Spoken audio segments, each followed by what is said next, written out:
William Shakespeare once said, "Our eyes are the window to our soul."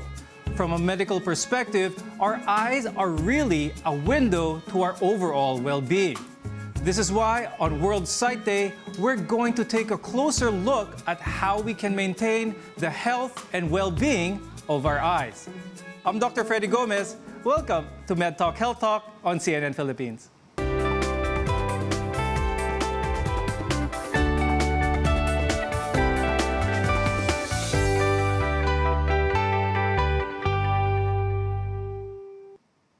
Have you had your eye exam lately? If you haven't, it's time to do so, especially that we have been spending more time in front of our computers. The thing is, an eye check will evaluate your vision as well as check for eye diseases.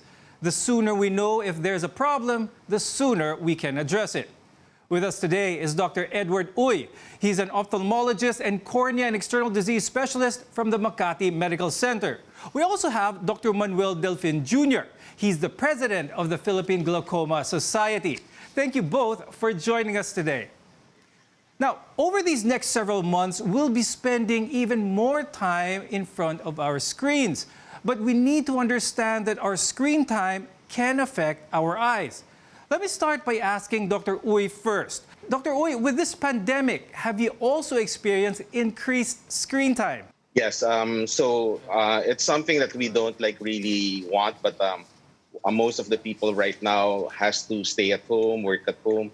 So as much as we want to go out, we can't. So the screen time is an issue because you usually spend more time now in front of the computer, the cell phone, television, unlike before. That's right.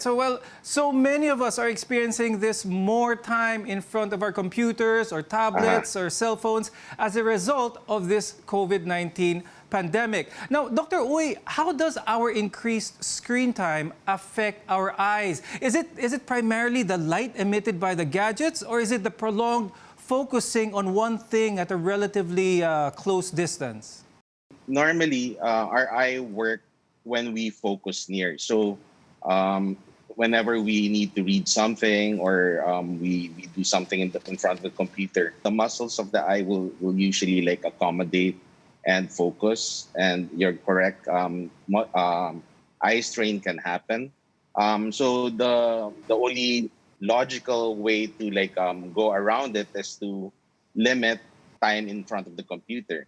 So we can rest every 20 to 30 minutes or so, focus far so the muscles can relax, and at the same time we can resume our activities in front of the computer if we really need to. You don't really need protection. Usually the blue rays that are emitted are not really that bad in percent that we need something to protect. What we really need to protect our eyes from is the UV radiation from the sunlight, so meaning sunglasses whenever you're out under the sun. But with regards to computer work, gadgets, and reading, we don't really need protection. Yes, we'll touch on more on how to protect our eyes and how to alleviate some of the symptoms. But first, we have to find out first what are the symptoms of digital eye strain, because a lot of them, Dr. Uy, may not actually notice that or know that they're already experiencing eye strain. Yeah, so usually the focusing gets affected once our eye muscles get fatigued. So instead of you seeing clearly, oftentimes you need to blink a few times for you to refocus and for the image to become clearer again. So if this thing happens, then you should pause and relax your eyes for a while. Sometimes dryness can also be an issue. So if you're reading a lot and you're in front of the computer and air conditioning straight to your face, then dryness can be an issue. Then you need to lubricate, avoid putting the air conditioning in front of the face, so to limit the dryness from happening. And the good news is, while digital eye strain can be more likely nowadays, it's also manageable. There are simple and practical ways we can do in order to protect our eyes. Now, Dr. Delfin, is there a specific distance we can keep from the screen that would actually help our eyes or help relax our eyes? Well, there's no specific distance. It should be for near vision. They say that it should be around 14 inches away from you if you're doing some reading. Now, but the screen is usually farther than that, so that's okay. But the important thing is that the brightness should be also monitored because the brightness causes a lot of the strain also in the eye. And it's advised that you use the computer or even your TV in a brightly lit room. So it's not good that you're watching TV or using your computer in a dark room because all of the brightness will come from the computer and that will strain your eyes some more. Okay, and one thing too, a lot of people who are focusing on something forget is to blink. Now, blinking is important because when we do this, as Dr. Delfin said, we are able to spread the tears in our eyes to help add moisture. And as we mentioned earlier, we blink less when in front of the screen or when reading, for example. Now, Dr. Delfin, will eye drops help? Yes, they do. Because when you don't forget to blink, the tears are not spread in the eye, then the eyes tend to dry. And also because your eyes are open longer, then the tears will dry up. So eye lubricants or artificial tears are important, especially if you're using the computer a long time. So there are many eye lubricants or eye drops, and the advice is to take them regularly. It's important to remember that you can use this as often as needed because they are artificial tears and they mimic the tears of the eye. Hey, Dr. Uy, how about those people who wear contact lenses? Any specific advice for them? Okay, so contact lenses is another problem that can arise if you don't take care of it. So you need to be responsible. So that's number one. So for parents with kids who wants contact lenses, you can't really give them that luxury of getting contact lenses right away unless they're responsible.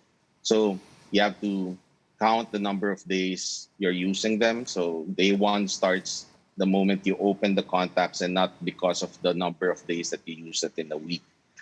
Preferably, monthly disposables are the safest and economical way of using contacts.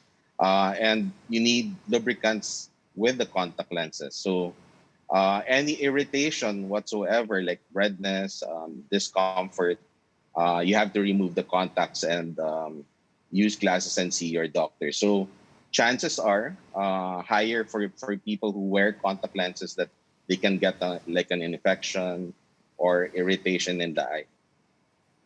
So from working to relaxing to socializing, it's a lot of time spent in front of a computer or a gadget. That's why today we want to really make sure we're providing you with helpful tips to avoid digital eye strain. Coming up, our eyes and the weather. You're watching MedTalk Health Talk, your partner in healthcare.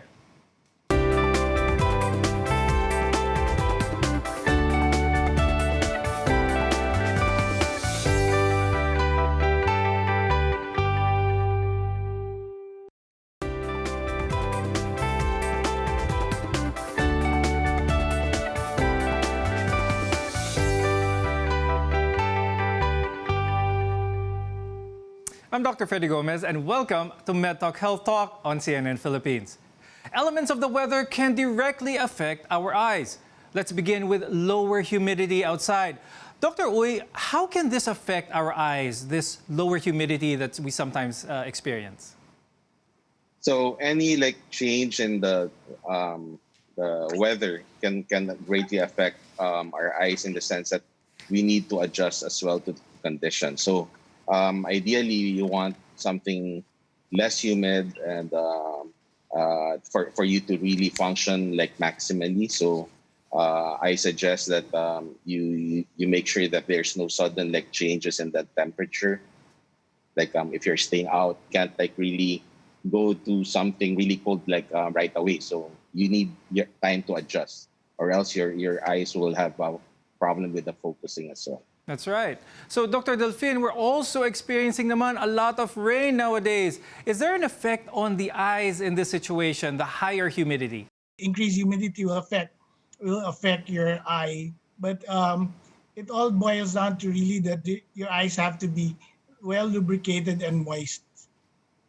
So the thing we have to watch out for is the lower humidity, which can dry our eyes and which can then affect our eyes and can lead to some eye problems. And a common issue is conjunctivitis, or sometimes known as pink eye.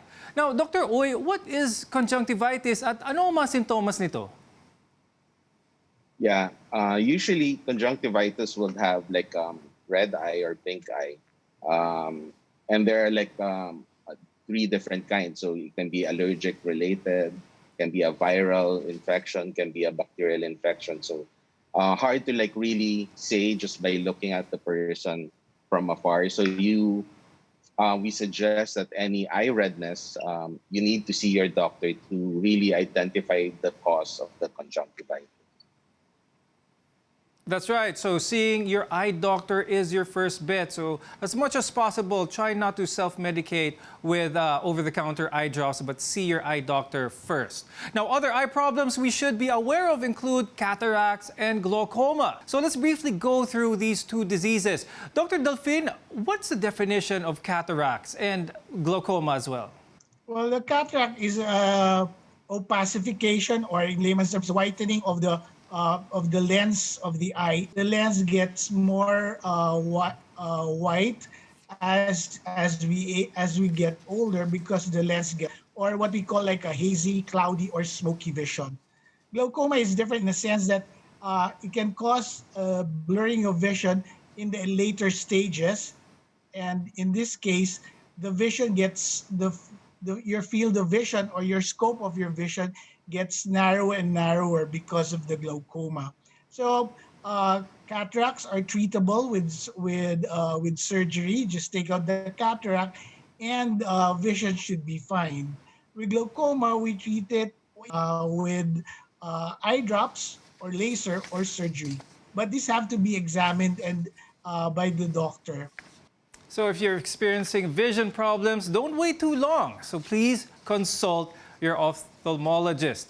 Now, Dr. Uy, let's talk about the other signs that might indicate that our eyes need help. What can you share with our viewers in order for them to get that sign that they need to see their eye doctor? Okay, so normally I usually tell my patients that you should see your doctor at least once to get like a general checkup. We don't often like feel anything with regards to like symptoms and signs that something is happening, but unless like you see your doctor, that's the only way to find out if there's like something like happening inside your eye. So majority of like individuals would need like correction with glasses, some with dry eye problems, some with history of diabetes and glaucoma. So I suggest that you see your doctor to make sure that you have like healthy eyes and good vision. That's right. So just like your dentist, it's also good to have a good relationship with your eye doctor, just to have, or just in order to establish that baseline information, as you mentioned. When we return, we'll talk about caring for your eyes. Keep it right here on MedTalk Health Talk on CNN Philippines.